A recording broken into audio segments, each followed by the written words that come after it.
আসসালামু আলাইকুম। আজকে করবো চিংড়ি বোনা। তো সকাল বাজারে গিয়ে চিংড়ি নিয়ে আসছি।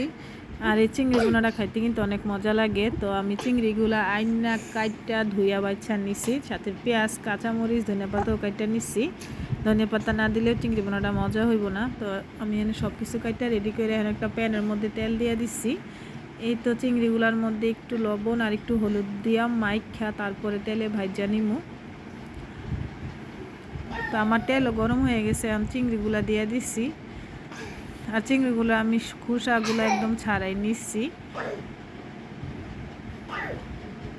তো এই তো চুলাতে দেওয়ার পরে চিংড়িগুলো একদম অল্প হয়ে গেছে। এখানে আধা কেজির মতো চিংড়ি মাছ ছিল।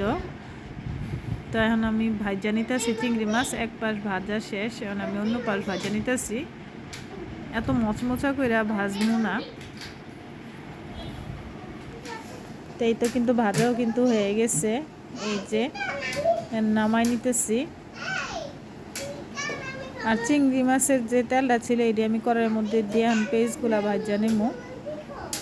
তো আমার পেঁয়াজ ভাজা হয়ে গেছে, তার মধ্যে আমি সামান্য পরিমাণ রসুন বাটা দিচ্ছি। রসুন বাটা দিয়ে আবার নাড়া দিয়ে নিতেছি। সামান্য পরিমাণে পানি দিয়ে দিছি। পানি দেওয়ার পর আমি মরিচের গুঁড়া, হলুদের গুঁড়া দিয়ে দিছি। তো এখন মশলাটা আর একটু ভালো করে কষামো। মশলাটা ভালো করে কষানো হলে রান্নাটাও মজা হয়। তাই একটু সামান্য জিরার গুঁড়া দিয়ে দিচ্ছি।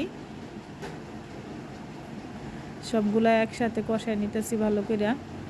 এই তো কষানো শেষ, একটু হালকা তেল তেল হয়ে গেছে। এখন চিংড়ি মাছগুলা দিয়ে দিচ্ছি। চিংড়ি মাছটা নাড়াচাড়া দিয়ে আবার সামান্য পরিমাণের পানি দিয়ে দিচ্ছি। আর এই সাইজের চিংড়িটা কিন্তু খাইতে অনেক মজা লাগে। তো এই তো ঝোলটা শুকাই গেছে, এখন আমি ধনিয়া পাতা আর কাঁচামরিচ দিয়ে দিচ্ছি। চিংড়ি মাছটা কিন্তু রান্না হয়ে গেছে, একদম অল্প সময়ে চিংড়ি মাছ রান্না হয়ে যায়। আর খুব সুন্দর স্মেল আসতেছে চিংড়ি মাছটা থেকে। তো এই তো আমার রান্না কিন্তু হয়ে গেছে চিংড়ি ভুনা। তো এই তো কালারটাও অনেক সুন্দর হয়েছে। তো ছোট্ট একটা ব্লগ আপনাদের সাথে শেয়ার করলাম। ভালো লাগলে লাইক কমেন্ট শেয়ার করতে কিন্তু ভুললেন না। সবাই ভালো থাকেন, সবাই আমার আব্বা আম্মার জন্য দোয়া করেন। আল্লাহ হাফেজ।